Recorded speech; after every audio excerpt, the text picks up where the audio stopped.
Welcome to the Right to the Streets edition of the Dear Moving podcast. Join the conversation about what makes our streets, parks and public spaces joyful, welcoming places for people to be and to be active. Join me, Eve Holt, Strategic Leader at Greater Sport, on the journey around the streets as we explore people's freedom to move about without fear. In each episode, we hear about the roles we can all play to make where we live, work and play places where all women and girls feel they belong and are invited to be active. We gather stories, experiences and ideas as we speak to strategic leaders, decision makers and lots of local people who are creating the conditions in place for everyday moving and active lives for all. This episode of the Right to the Streets podcast series focuses on public space design, including small neighbourhood changes we could all contribute to, like street planting and keeping hedges trimmed. Getting the basics right, like good street lighting, clear, smooth pavements and well-placed and timed pelican crossings. And also the larger, longer-term redevelopment plans. We talk about the need to have conscious conversations about who we're prioritising in space, the tensions to be navigated, and how we can adopt more feminist design principles and language and develop a more representative workforce, working alongside communities, recognising that they are bursting with creativity, love, ideas and learning, and sometimes we just need to get out of the way, trusting them as guardians of place. You'll hear what it's like for people to navigate the streets as a wheelchair user. I'm really missing out because I live looking over the canal as well, one of the beautiful canals that we have in this region, and I can't get down to it. So I just look at it. And how designing in accessibility from the start creates a blueprint for further development. This isn't a never-ending journey. This is very much, once we know the best dimensions for a drop curb, that's it. We know the best dimensions for a drop curb. It doesn't go on forever. We don't have to keep redesigning that. Then you'll come with me to North Trafford to find out what's in store for new public design around that area as part of Trafford Council's Civic Quarter Action Plan. Well, they've called it a ceremonial route, so it'll link the cricket ground to Old Trafford. What kind of ceremonies and processions there'll be, I don't know in the future. Hopefully lots. But first, we're at Old Trafford Cricket Ground to chat about the fundamentals we need to consider when creating public spaces where we all feel we belong. We're joined by an expert in public space design. I'm Elli Cosgrove and I'm the director of Publica's Community Interest Company. And also with us is a voice you've just heard. It's Trafford Council's Heritage Development Officer. I'm Elizabeth Lewis. I'm the Heritage and Urban Design Manager at Trafford Council, based in the planning team. You'll hear more from Elizabeth later on in the episode too. Old Trafford Cricket Ground is home to Lancashire Cricket Club, which at the moment is undergoing lots of new development, including a hotel extension, a new stand and museum, which will explain the odd bang and clang you'll hear during this chat. We're sat in the boardroom overlooking the beautiful green pitch with the slight buzz of the aircon in the background. I start by asking Elli, why do safer streets matter to her, both in her professional role and personally? Safer streets matters to me because I am a city girl and I grew up in cities and I love the freedom that a city offers me. As a kid, that involved going to cinema with my mates. It was my own freedom to get around. And that was a place where I could express myself and become who I am. This really happened for me on the streets. But it's, I guess, also a place where I have understood the vulnerability that comes with presenting as female in public space. The streets are a space where I've learnt how I'm not safe.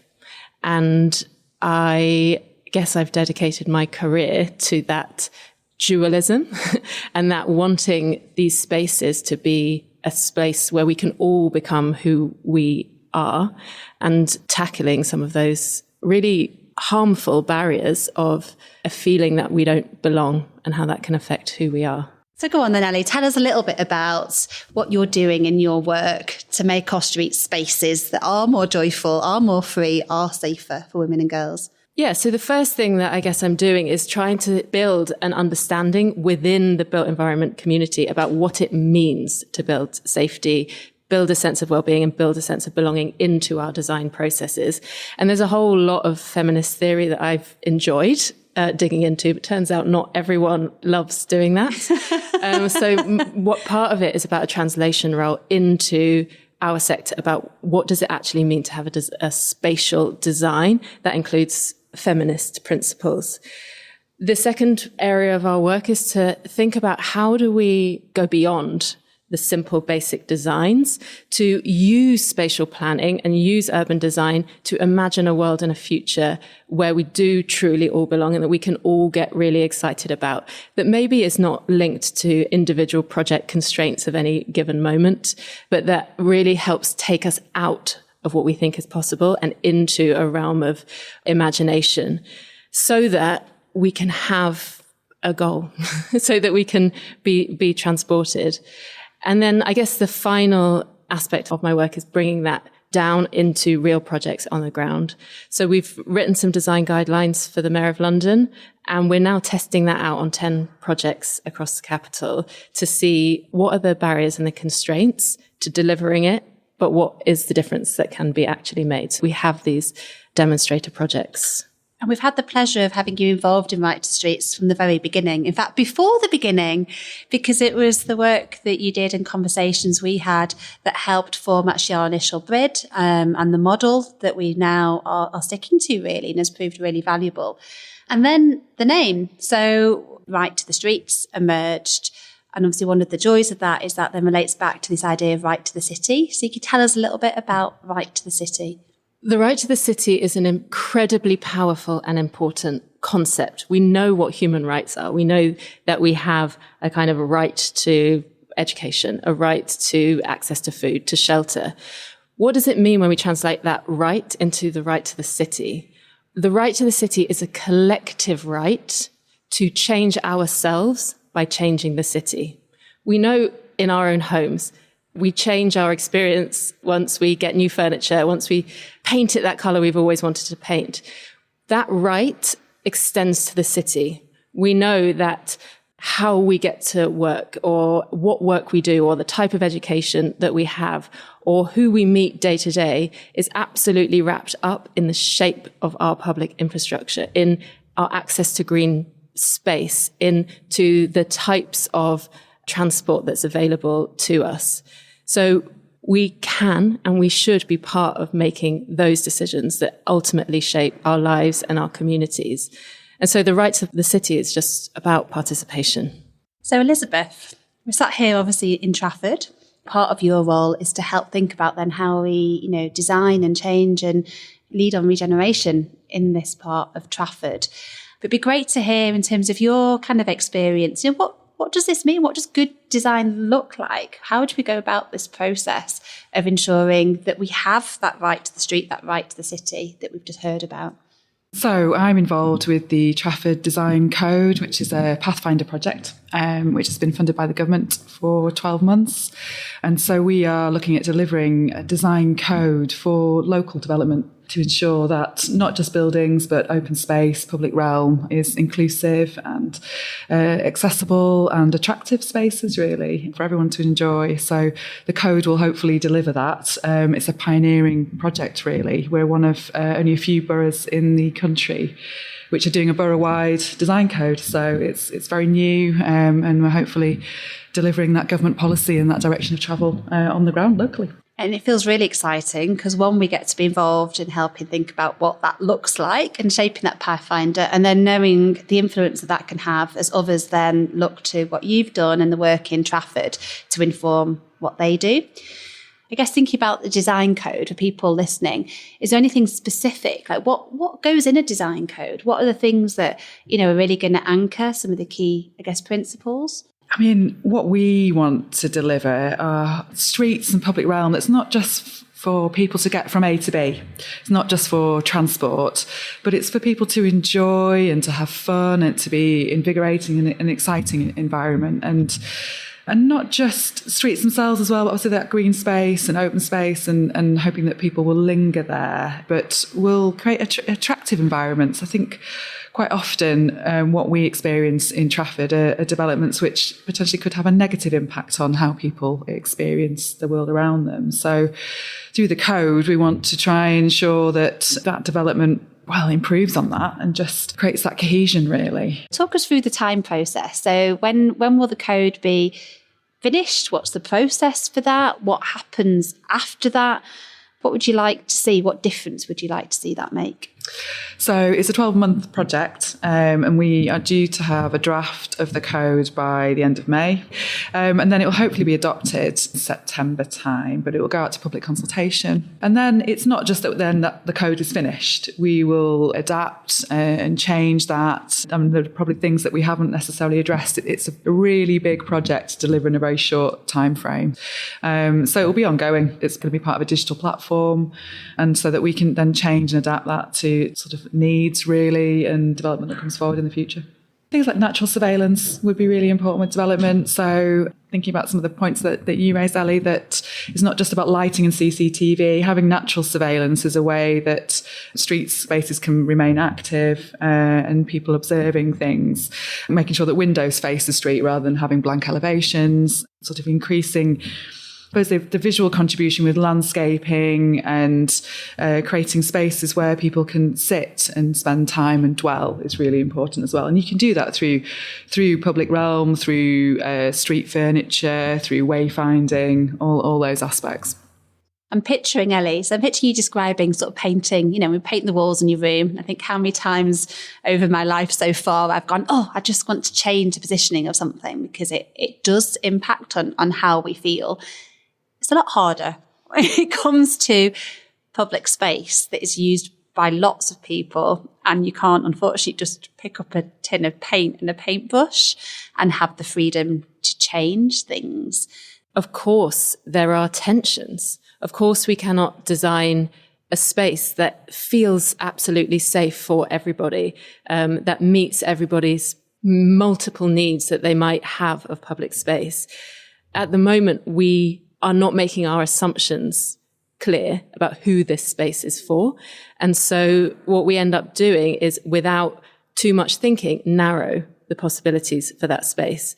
What I hope to do and what I suggest that we do is have a really conscious conversation about who are we prioritizing in public space. Is it children? Is it people with physical disabilities? And what does focusing on those needs offer us to a new possibility for space? So at the moment, we're kind of narrowly focused on people who are probably accessing paid daytime labour market, who are probably physically able and who are quite transient in public space. We're kind of getting people through it. And so just having a gendered conversation or a conversation with specific lenses on it enables us to open out the possibilities.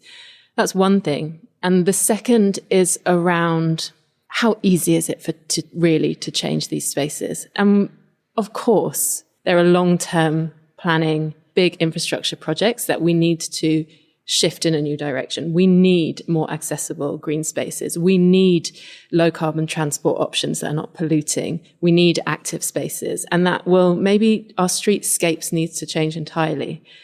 There's also an opportunity to be a bit more tactical and be a bit more immediate and say, actually, you know what? Maybe I personally can't pick up a paintbrush, but we as a group could. We as a local authority could. We can put in temporary planting that can be seating, and we can experiment and we can see what happens. And we find when we have these kind of tactical urbanism projects that maybe are plant pots that create segregated cycle lanes, that add a bit of joy. We come to expect it and we come to understand how it can be transformative rather than making a kind of budgetary case. When we feel it in our bodies, when we feel it in the community, we get it.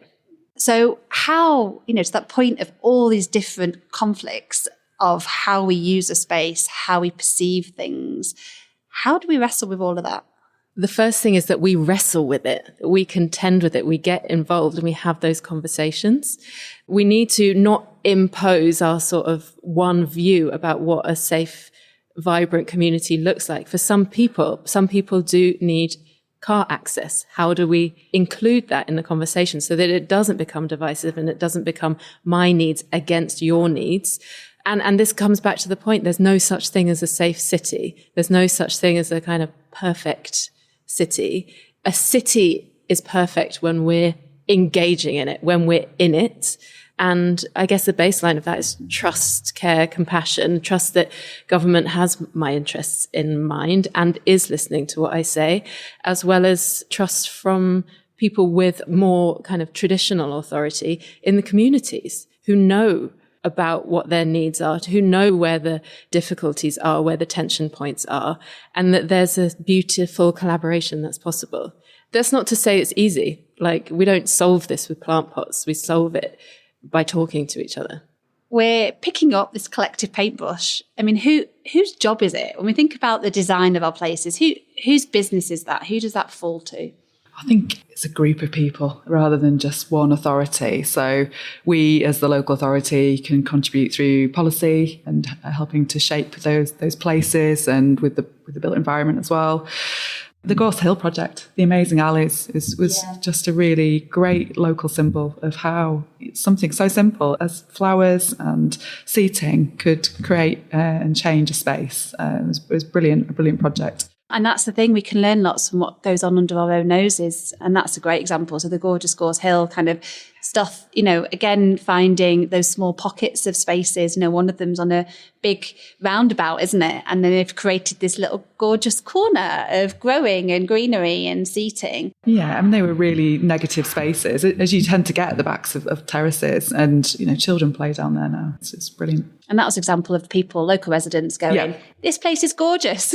Yeah, and absolutely. we're going to show you it's gorgeous. And that from a local level, it didn't need us as a local authority to intervene. It didn't need other organisations to help with that, really. It was a community project, so sometimes it's about others getting out of the way rather than needing to do anything. Yes, and sometimes, recognising that as a local authority as well is important. Yeah, I think it's super key to understand that our communities and our cities are bursting with creativity, with community love, with ideas, and it is often about getting out of the way, 100%.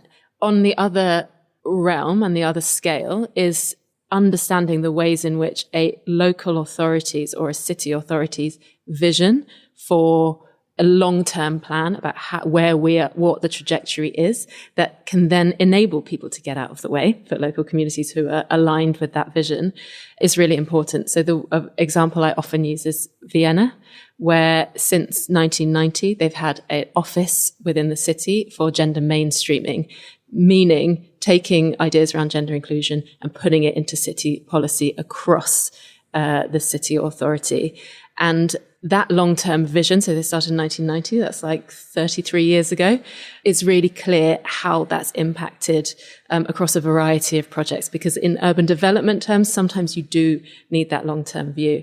One example is of many things that they've been doing is around their public parks program, where they collected data, gender disaggregated data about who was using the park, what time of day, what ages. They found that up until about the age of 8 years old, girls and boys were using the park at relatively similar numbers. After the age of 8, it tended to be just boys using the space. And their understanding, their meaning making from that was that where space has to be socially negotiated, meaning if you just have a field, then the kind of traditional boys' activities will win out. So the football, the basketball, the bigger space-taking activities will win, and therefore kind of traditionally girls' activities will be marginalized and the space will not be there. So their solution to that was to create different or zoned areas within parks for different types of activity so that the space itself negotiated that use of space. So there would be football pitches and there would be benches for talking and or more playful types of activities. And they found with that intervention, so with a gender lens and with gender disaggregated data, after age 8, girls and boys were using the park at similar rates again. That took a long-term vision. It took a willingness to collect data and really to understand what was going on, and then a financed set of work and projects to bring that to life.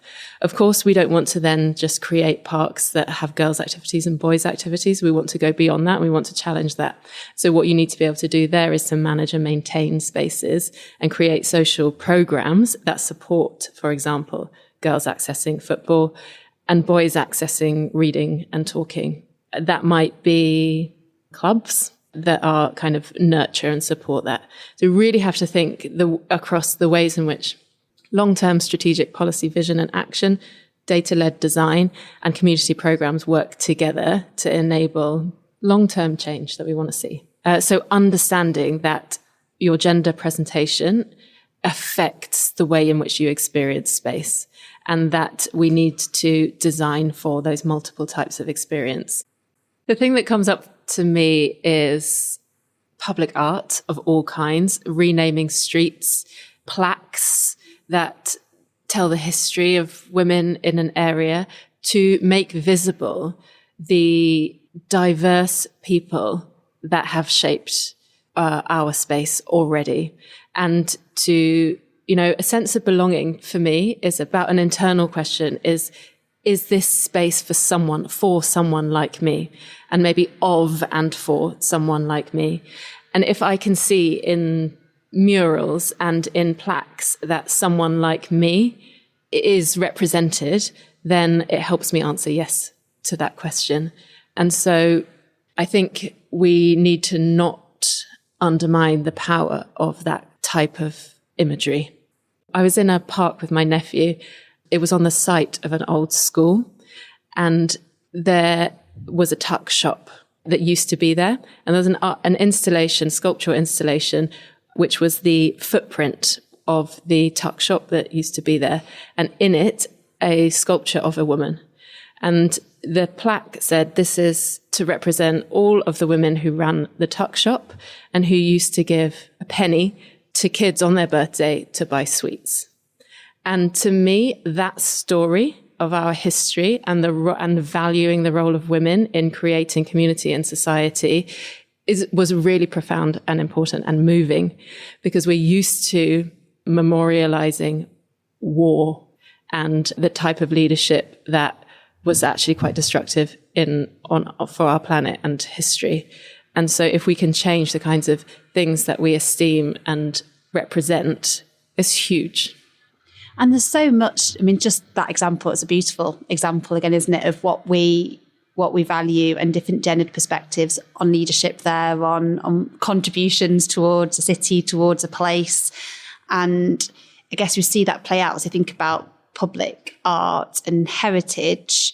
One of the examples, I remember when commissioning for the Emmeline Pankhurst statue in Manchester, which was to be only the second statue of a woman in Manchester, which seems phenomenal for a city that's been a trailblazer in women's rights, is there was a real tension in the conversation, because it became about a statue of one woman, and lots of women were saying, well, that isn't representative because women's cause has always been on the back of collective effort. So why have we got a statue of one person? And their argument was immediately that already wasn't a feminist perspective. It was never Emmeline on her own that brought about the right to the vote. She was an important leader within a collective effort and collective action.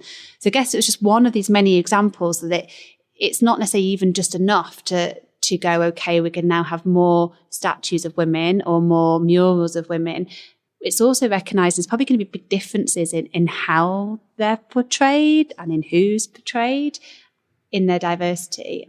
Yeah, it is, because also it's almost like a snapshot in time as well that you're showing in a statue or an action or a piece of art that doesn't necessarily tell the whole story, and you're seeing it through that lens at that time as well, aren't you? So yes, it is. It's a really difficult thing to kind of portray, and that's always the tension with heritage, definitely. But this is the other thing that I think when we're taking feminist action, so often we're fighting for the scraps of what's left over for, okay, we've got one statue that has to do the whole work of all of our storytelling, and it will never get it right. And so what we need is to be able to have 100 statues or possibilities, so that we don't have to fight over this one. So it needs to be part of everything that we do. And we have to acknowledge that there are going to be multiple ways and perspectives and tensions and disagreements. That's part of the process of taking action. And let's not narrow it down to kind of so myopic or so restricted that all we've got is this. If we can create a space where we can create change in all arenas of our lives, if we get it wrong in one statue, there's another statue that we're going to be building next week as well. So you both talked a bit to the point that lots of people have a role in the design of our public sphere, public spaces, streets. What's the invitation? How can we invite more people to play a role? Because often people don't have a sense of any power or agency around shaping even their streets. What can we do differently that opens up that invite? The way I think about it is a willingness to experiment in participation. So the way in which we do participation for design processes at the moment is often very much an afterthought. It's checking option A or option B. And there's very little difference between option A or option B, but you need to feel like you've had a choice or input. I want to see the co-design at the beginning of projects where school children genuinely get to design their school street. The school children are the experts in what they need in terms of accessing their school environment, making sure that the ways in which we allow people to participate is not in our language, but in theirs. We don't know all of the best ways to do that now. And so we need to take a risk and we need to spend some time learning from communities about how they would think and how they would do various things. So, for example, we've been working in Wandsworth, Southwest London, on their nighttime strategy. And we worked with local community members to record the sounds of their nighttime. What does the nighttime sound like? What does your nighttime sound like? We can think about it in a different way. And we use that as a basis for conversation, a basis for meaning, rather than saying, what do you want to put in the nighttime strategy? What does that mean? This was one of the most amazing projects that I've been involved in because it showed to me the reality of the idea of the right to the city in its basic form. One of the people that we worked with, it was a mother and daughter who had experienced what they assumed as racial hate crime in their own area just that summer. And the police had done nothing, but there was a sustained attack on their home. And as a result, the daughter didn't want to go out at night time. The mother described, through participating in this project, working with the council to explain their experience of nighttime, that process of engagement that itself told them that they're not alone and made them feel more connected to their community. And she describes watching her daughter saying, Mummy, Mummy, Mummy, can I go out after dark to record the sounds for this project we're participating in? It shows me and it shows us that participation itself is the end goal. Being able to have a right to say how I feel, describe my experience, is an output in itself. It's an added benefit if we can put that into the nighttime strategy. We can kind of say, okay, police, what went on there? But it's an end goal in itself. Participating is the magical thing. And it transforms our experience even when the city itself hasn't changed. That's taken me to the story of the owl that was afraid of the dark. Yeah, and I'm just thinking, I haven't thought about that for a while since my kids are probably young, but that sense of, so we can't change the fact that, the sun will set every day and we'll have dark. And we've heard it repeatedly through this project so far, how many women and girls and others feel that their places change and take on a different character and are not for them once after dark.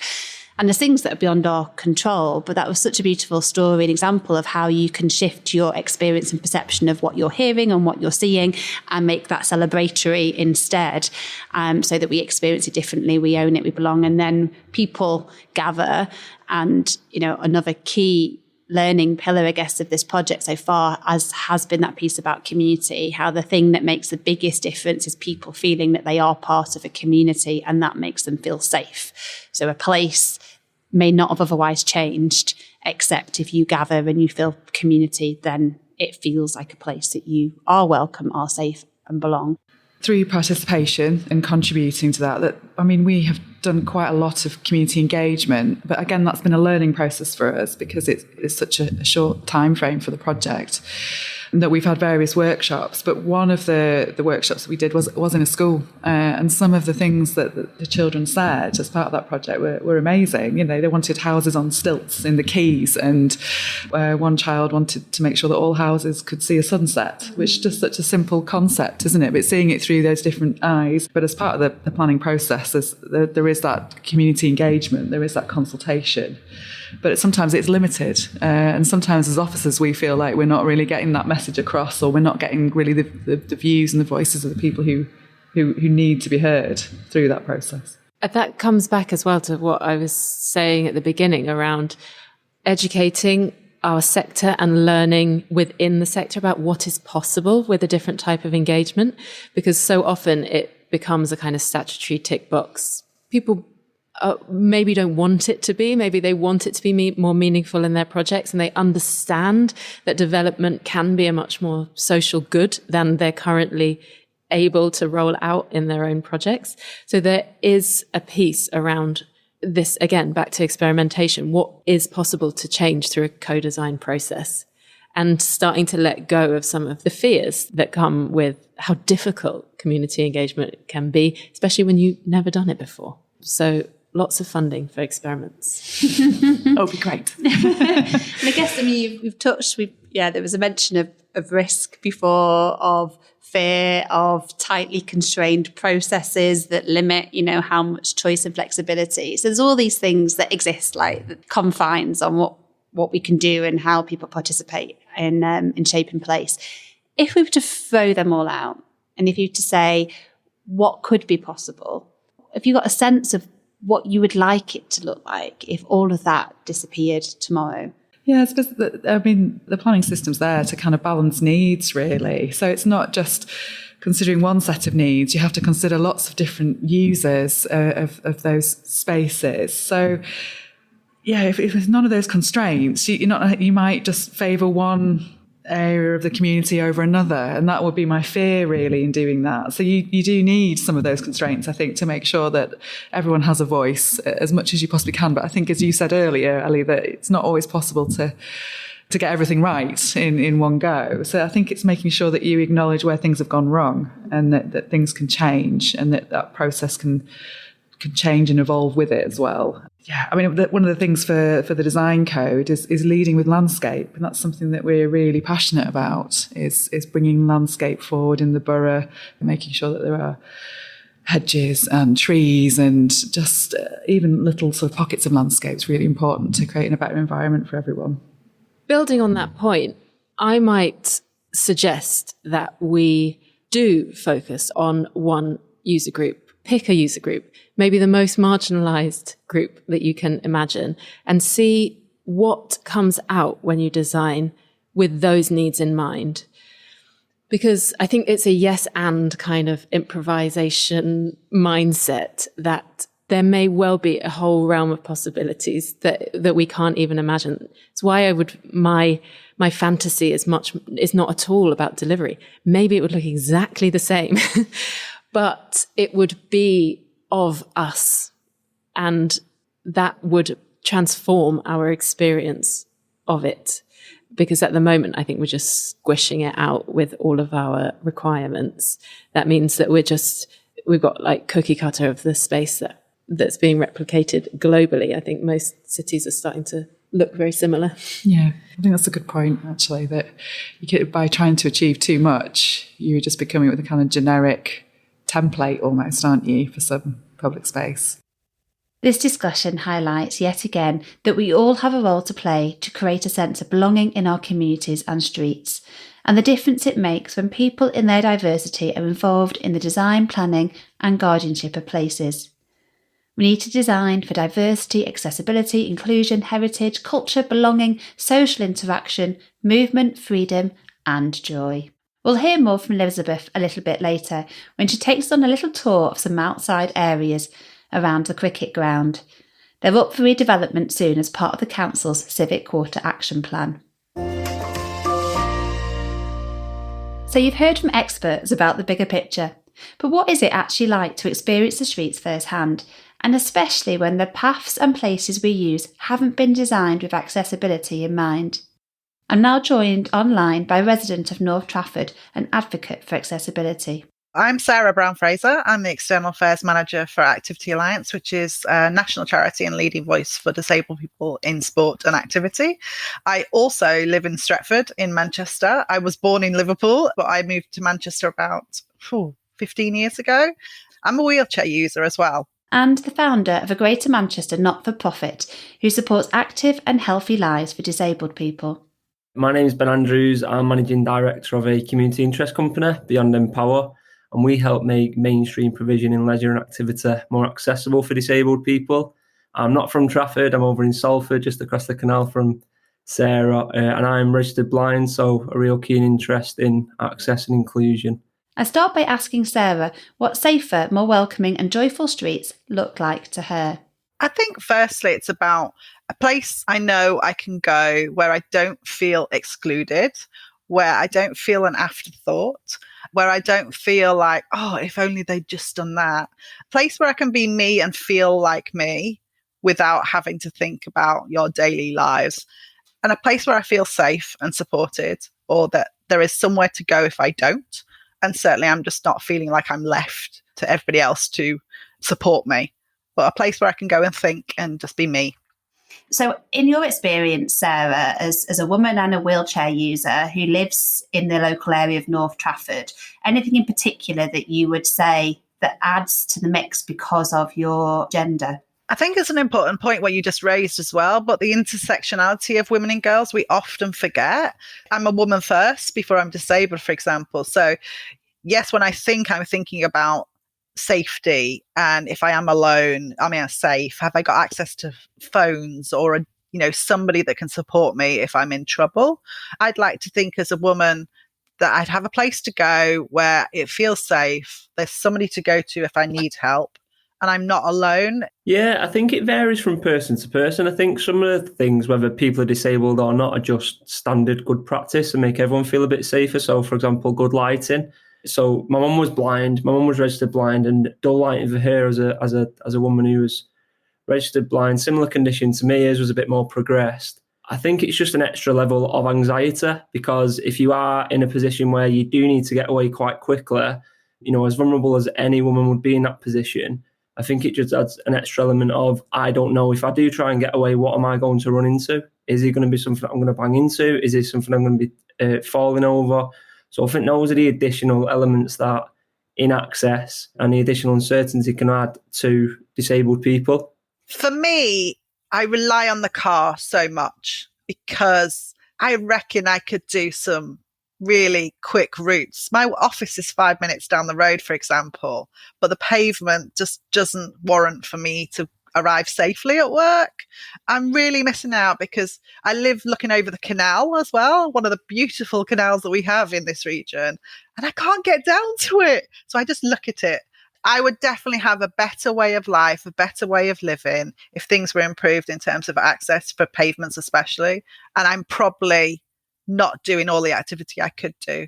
I think if a service works for disabled people, then they will travel the extra distance to go to that service rather than a closer one. If the local leisure centre isn't accessible, but you've got one in another borough that is, then disabled people will, if they can, travel that bit further to get there. So that then lengthens the amount of time it takes to get to the services. So it's not that the services don't exist in that place, it's just that they're inaccessible in that place. Or we actually would pay more to do other things that are just more accessible and just a greater experience. So, for example, if we wanted to go to a park, I know people that would travel out of the area to get to a more accessible playground, for example, or, a more accessible activity centre. So, yeah, I do think we go where the places are that we know about and we've heard about. Yeah, absolutely. Yeah. And even in there, there's sort of an element of privilege in that, some people can travel further distances to access those services, but for a lot of disabled people living in poverty, they might not have access to transport. they might be dependent on those services and unable to access them and not able to access anywhere outside of their area. So it's really important we're getting the local services right.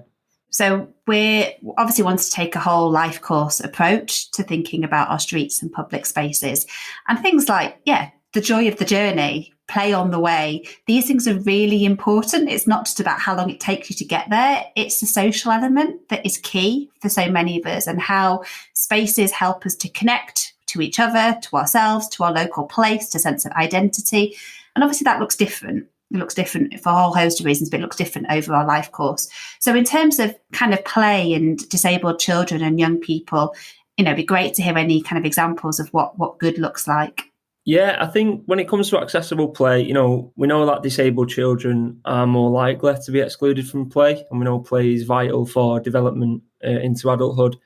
And when it comes to accessible playgrounds, at least from my learning experience, it is getting better. So we've now got to a stage where people might be including sort of swings that wheelchair users can access on the playgrounds or roundabouts and stuff like that. But I think it's important that it can't just stop there. That is not an accessible place. That's an equivalent of saying a building is completely accessible because it's got a ramp out front.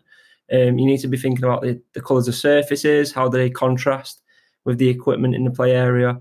As Sarah touched on, you need to think about how those opportunities are advertised. Are they being advertised in accessible format through council websites, in the places where disabled children are accessing already, special education needs schools, those types of environments, and mainstream because of the integration agenda at the minute. So just making disabled children aware that some thought has been put into these places. They're an ongoing piece of work. Their wants and desires from the playground will be heard and listened to improve it. But for now, those considerations are being taken to make it a more accessible place for disabled children. So you've mentioned a couple of, great assets. You've got like the canal and ferry and the park, but how they're not always accessible to everybody. So are there some things you can point to, I guess coming to you first, Sarah, around things that do work well? What makes the difference? So if we talk about Longford Park, believe it or not, I've lived here for 15 years and I only discovered Longford Park during lockdown. And that was because I live in an apartment, although I've got gardens around me. Being out and having that freedom during lockdown was really important to me. And I think everyone discovered that need for greater mental health during that period of time, especially.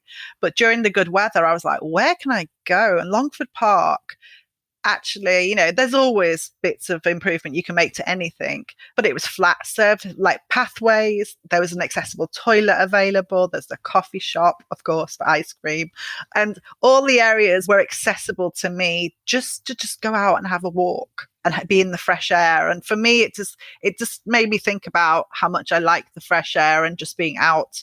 Don't have to spend money, just enjoying the bit of the free time. So Longford Park's definitely one of them, and I'm very excited about the potential that Stretford especially is being spent. A lot of investment actually is going into our area, and I'm very excited that hopefully that there's a lot of thought gone into it, accessibility and inclusion, and that those new spaces that we're expecting are actually going to be really considering the local community in all its beauty. And that's one of the things you've really helped facilitate, Ben, in terms of making sure that when there are opportunities like that around kind of redevelopment, that more thought is given to differing needs. So any examples of what good looks like then? How can we design places, streets that do work for everyone? What's the process?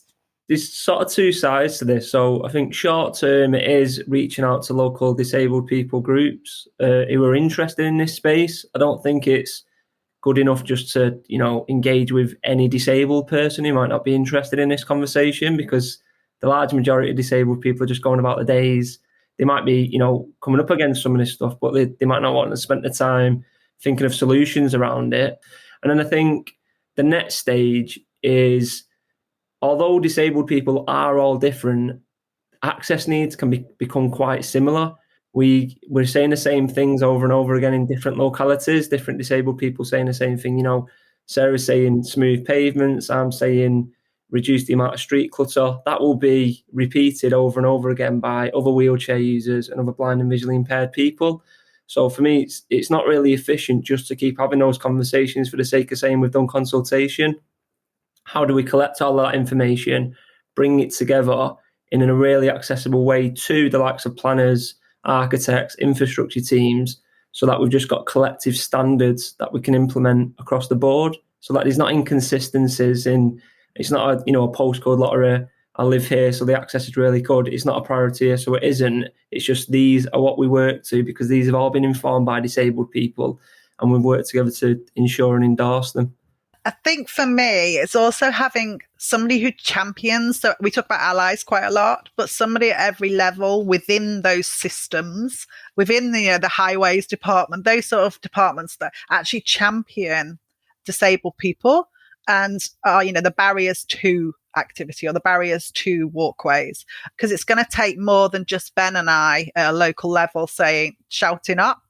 It's going to take somebody with the budget, with the plan, to say, this doesn't work for a lot of our community. So championing at every level, and you don't have to be disabled to champion that. So actually, you've got to be seen to be heard. And as much as I agree, sometimes it sucks. It sucks to be disabled. And sometimes you just think, I'm fed up of telling everyone my problem and actually what you need to do to change it. But sometimes it works. So sometimes actually saying, the next time you do it, can you make sure that you think about this for me, or think about it for a lot more people, and you'll get more customers because I'll shout about it. So if you were to pick a couple of key things that you think need to change, what would you point to, Ben? I think it goes back to what I was saying before. So consultation with local groups who are interested in this space and want to be part of the conversation. And I think making the consultation process, if it is going to go ahead, as accessible as possible. So having tactile drawings, if there's any new design put in place, ideally drawings that have been informed by people before they've actually been put together. Making sure the venues that you're holding consultations are accessible. There's ramps, it's good lighting, there's British Sign Language interpretation available if people want it. And then, as I said earlier, all of us trying to get on the same page with what does good look like, because this isn't a never-ending journey. This is very much, once we know the best dimensions for a drop curb, that's it. We know the best dimensions for a drop curb. It doesn't go on forever. We don't have to keep redesigning that. Once we know that we need to leave a certain amount of space between a tree and a wall to allow a certain width of wheelchair to get through, or to make it as easy as possible for people to navigate. That's it. We can stick to that standard. So there is an end point to this, and it's just people being willing to work through that process. If it's good for a wheelchair user, it's usually good for a mum with a pram or a dad with a pram, or, somebody who's visually impaired who needs to get through. Somebody with a pram can't walk through if there's a bin in the way. Yeah, and I think also how the infrastructure and the way we're designing things supports our changing culture. So, the more accessible places we create, the more people are able to access those places, the more normal and boring people accessing those places becomes. And that's what we want, really. In the end, disabled people just want to be getting around in as boring a way as possible, like everybody else, and just sort of blend in that type of environment, and I think until the infrastructure allows that to happen, there's always going to be a lack of awareness, there's always going to be a lack of understanding about what it means to be disabled, and it'll always be a shock to people seeing disabled people getting around in these type of places. So I think it's just important to really acknowledge how infrastructure can support that change in awareness, understanding and culture. A big thanks to Sarah and Ben for joining me online to share their experiences and ideas. So involving people locally, making streets and spaces more accessible, really thinking about everybody, and increasing visibility of our differing needs and wishes really do make places better for all of us. And then just think about the benefit we can all get when we see each other, meet each other, be outside, and maybe, in Ben's words, in a very boring day-to-day way. Hopefully, we will all get a chance to see that in the future. And as Ben and Sarah mentioned, it's all about a joined-up approach to making this a reality. So earlier in the episode, Elizabeth Lewis, Heritage Development Officer, spoke about Trafford Council's design code. Well, we're back with Elizabeth on the streets of North Trafford to see what the future has in store for the area around the town hall. Hey, good to see you. So we're here outside Trafford Town Hall on Warwick Road, and I'm with Elizabeth Lewis from Trafford Council. Do you want to tell us your role? So yes, I'm the Heritage and Urban Design Manager for the Council, based in the Planning Department. And for anyone who doesn't know where Trafford Town Hall is, we're just next to Old Trafford Football Ground, and it's match day. So we've got a Manchester United and Leeds game, is that right? Yes. Yep. Yeah, it is, yeah. So, and it's now about 4:00 and the game's at 8:00, and it's interesting because it's already a vibe, isn't there? There's already, you can see there's people turning up, there's scarves, there's stalls being set up. So there's a real sense that already in this place people are getting ready really for the game, and that's the dominant feel. And then we've got, in the other direction, we've got the cricket ground. So we're in between these two big sporting assets in Trafford, and we're going to go and have a little look around, and we're going to hear a little bit about some of the plans going forward for this site. The Civic Quarter Action Plan, named after the area that we're standing in now, outside of Trafford Town Hall and up the road around Old Trafford Cricket Ground, has just been adopted by Trafford Council. According to Elizabeth, it's the first policy plan they've adopted since 2012. It's going to deliver a master plan and regeneration strategy for the area, and Elizabeth is here now to show us what's in store. Talbot Road, have a little look around there, and then explain some of the things that are coming forward. Right, let's go.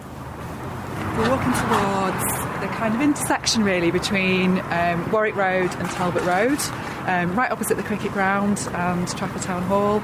And this is where there's going to be a processional and wellbeing route coming forward in the plan. So that's going to deliver huge improvements to the public realm, lots of pedestrian and cycle routes, and lots more landscaping. They're going to make it slightly wider. They're going to create a fan zone in front of the cricket ground, and more landscaping as well, and trees, just to improve the overall sort of look and vision of the area. So a processional and wellbeing route. Immediately I picture literally procession. Yes. What does that actually mean? Well, they've called it a ceremonial route, so it'll link the cricket ground to Old Trafford. But I think it's just to kind of mark really that route at the moment, because when you step off the tram stop at Old Trafford, a lot of people don't really know where they are. They come to these international sporting venues, and it will define that route really. I mean, what kind of ceremonies and processions there'll be, I don't know in the future, hopefully lots. But it will really mark that route up to Old Trafford, and so wayfinding and signposting will be massively improved there. So. And more greening, because I guess when you look around, actually one of the nice things where we stood, which is just on the corner really, the town hall, is there is some quite nice green landscaping just here, isn't there? And it does help to hide some of the noise of the road. And we can even hear birds. I have to say, I was quite surprised. But it's going to be even greener. It is, yeah. So when you look at Talbot Road, that will be wider. They will get rid of the kind of the pavement, the curbs. It will be all shared public realm. And there'll be more landscaping and trees and a kind of wider space right in front of the cricket ground itself. So there are already some trees down Talbot Road. It's not unattractive, but it will be improved with a more defined cycle route as well, because at the moment you've got these kind of cycle sort of wands that stick up for the route. So visually it doesn't look great. It's really busy on Talbot Road. So we've just nipped into the car park outside the cricket club. Yeah, so we're opposite the Sunken Garden at Trafford Town Hall. It's a space that gets really well used actually on match days, and a lot of officers in the council use it for lunch, and the college opposite, you quite often get students coming and sitting in there. So it's a good space, and it was refurbished as part of the new Town Hall extension quite a few years ago now. But walking along the A56 is not pleasant. There's lots of pollution and noise, and there's quite a lot of barriers as well. It's very difficult to cross the road, so there's some improvements that could be made there, I think. What kind of decisions do you make when you're walking to and from work? I mean, I tend to take the same route in that I go up Talbot Road and then cross the A56, but the crossings are very difficult and they take a long time. So in quite a short journey, a short walk, those crossings, when it takes sort of 5 minutes to cross the road, makes quite a big difference really. So that's quite limited where you can do that. In terms of different times of year, at the moment it's dark when I leave work, so I do tend to think more about where I walk home, and I have to pass Gorse Hill Park. It gets quite dark near there, So yeah, it makes me more aware of I'm on my own. I've got to make sure I have my phone with me. So yeah, sometimes that's not ideal. I've never experienced anything, but I'm very conscious that because it's such a busy road as well, there are not many people walking.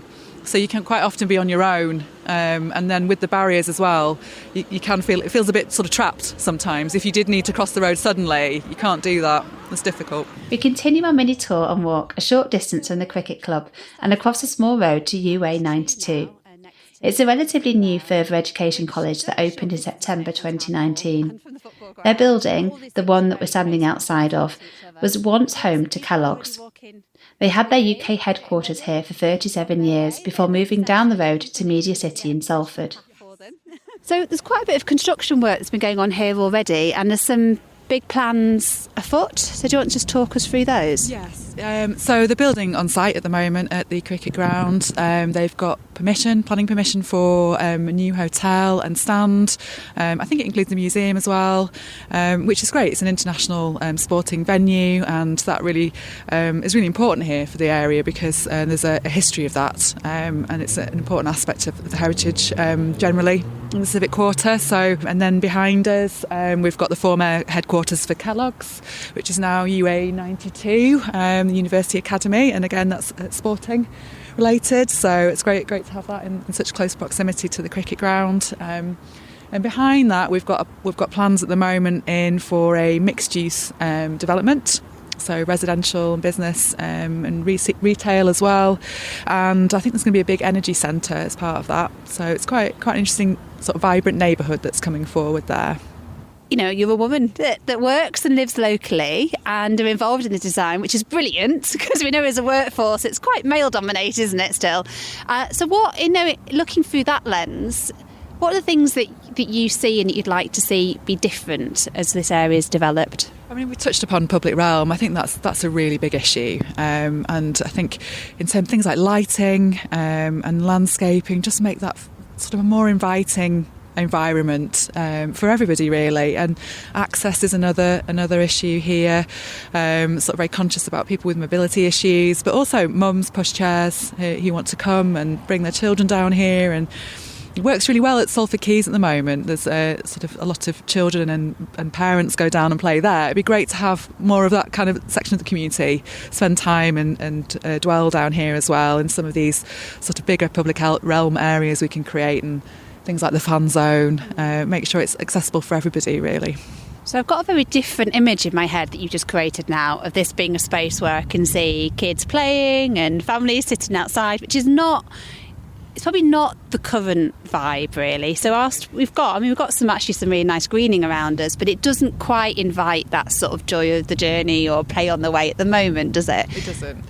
It doesn't. And I think, I don't quite know, again, the detail of how this area would look, but I think it's important that we can make sure everyone can access this area, not just the fans for the sporting, but also, lots of children, lots of women attend football matches and the cricket ground, so that should be encouraged more. Definitely. Well, it sounds exciting. Sounds like a great opportunity. It's fab. I'm getting a bit cold, so I think we might need to walk. Yes. Let's carry on. Leaving UA 92 behind us, we wandered just 3 minutes up a pedestrian walkway with the cricket ground on our right to the main tram stop, Trafford Park. It gets really busy here if there's a sporting event or concert, and it's one of the closest tram stops to Manchester United, and it's right behind the cricket ground. What is incredible is that at the moment we get people coming from all over the place to visit these sporting venues, but they get to the tram stop and they don't know where they are. They know it's Old Trafford tram stop, but there's no sign that tells you where you can see the cricket grounds in front of you, but there's no sign to Old Trafford. So quite often you get asked where do I go, which is just incredible when you think about it, that you can arrive here at this international sports venue and there's just no signage that. So, with these improvements, we can hopefully people will have a much better sense of where they are and that sense of place as well, which is really important. one of the policies in the Civic Quarter Action Plan is to embrace and enhance the heritage, which is really hidden in this area. As I mentioned before, there's a real history of sporting and cultural buildings and attractions here. It started off with the Royal Botanical Gardens in 1831. There's some remnants of that at White City Retail Park. There are some gates there, and so they were the original gates of the Botanical Gardens. They're listed, and so part of the plan sort of proposes public realm around there and better access and connectivity to that. And then there were various exhibitions, and then Old Trafford, I think that was started in 1910. So, there's a long history here of sport. There's a fascinating building just down Talbot Road, which is the Old Trafford Bowling Club. And that was built in 1877, and it's still going as a bowling club now. It's a brilliant building. We've got a listing application in for that at the moment. We're waiting to hear on that. So it's fabulous. It's still in use as its intended purpose all this time. So survived the Second World War. Really, any developments that come forward, we want to try and enhance the heritage. How they do that and interpret them is obviously up to those individual sites, but something more tangible, really, that people can understand the long, rich, diverse history that we have here, and really want to see that in built form, which would be great. Right, let's keep moving. So we loop back on ourselves and walk back to Trafford Town Hall and take a seat in the sunken gardens that we could see from across the road at the cricket ground earlier. We're not that far from Talbot Road that was really noisy, and just the difference some greening and softening can make to sense of a place. I can see why you'd come out here actually at lunchtime. It has an appeal now. Yeah. It's very hot sometimes as well when it's sunny, believe it or not, but I think because it's sunken as well, it's slightly lower down, that helps. You get a nice feeling from sitting out here, so it's good. Someone knew what they were doing when they designed this. They did, and that was back in like the 1930s or so. Wow. Yeah, it's a good example, isn't it, of good design. And there's lots of places to sit, to just hang out and be. There's stairs right in front of us, but it does look like there's an accessible route in just over there if you had a buggy or a wheelchair user. They did make some changes to it when they did the refurbishment 10 years ago. So they've improved some of the seating and put that ramp in that you've noticed. So we've pointed some of the kind of good stuff and some of the things that we're excited to see change. Anything else that you'd want to kind of, I guess, point to in terms of within sort of the Trafford area that are maybe examples of good design? I think one place that sticks out for me is Limelight and the community sort of village hub that they've created there. They made some improvements to the street as well, which I think work really well. There's lots of landscaping, and they kind of created a garden out the front with some seating. And then I think the uses as well. There's a nursery. There's a new church. Well, I would say new. I think it's been there for a few years, but there's St Bride's Church, and they put a lot of activities and lots of events on there, which I've used as a mum. So I think that really stands out in Old Trafford for me as a great bit of new design, or recent design, better. A big thanks to Elizabeth for showing us around the new Civic Quarter Area Action Plan. Lots of exciting plans afoot.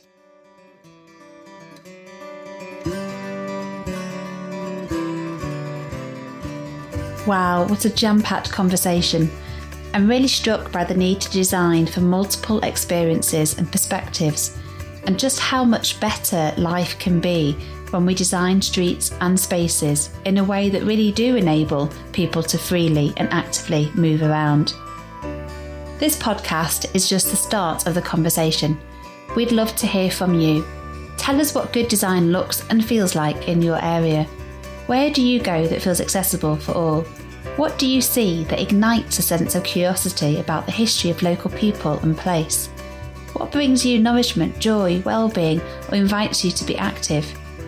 Do you notice gender differences in the way people you know navigate space and talk about our streets and places? Well, whatever it is, let us know, and we'll share your thoughts on future episodes of this podcast. We've got a few ways you can get in touch. You can tell us on social media. We're on Facebook and Twitter. Simply search GM Moving or Greater Sport. Or you can leave us a voicemail. You can find the link in the episode show notes and our GM Moving website. Search Right to the Streets podcast. A big thanks as ever to everyone who's contributed to this episode. We'll be releasing more episodes throughout the next few months, so keep an eye on our social media pages for the next one, or simply hit follow or subscribe on whatever podcast player you're listening to right now. This means the latest episode will go straight into your library as soon as it's released. This Right to the Streets series of the Dear Moving podcast is one element of the Right to the Streets project, led by Greater Sport, Trafford Council, Open Data Manchester and Dear Moving Partners, thanks to Safer Streets funding from the Home Office. This series is a Mike Media production.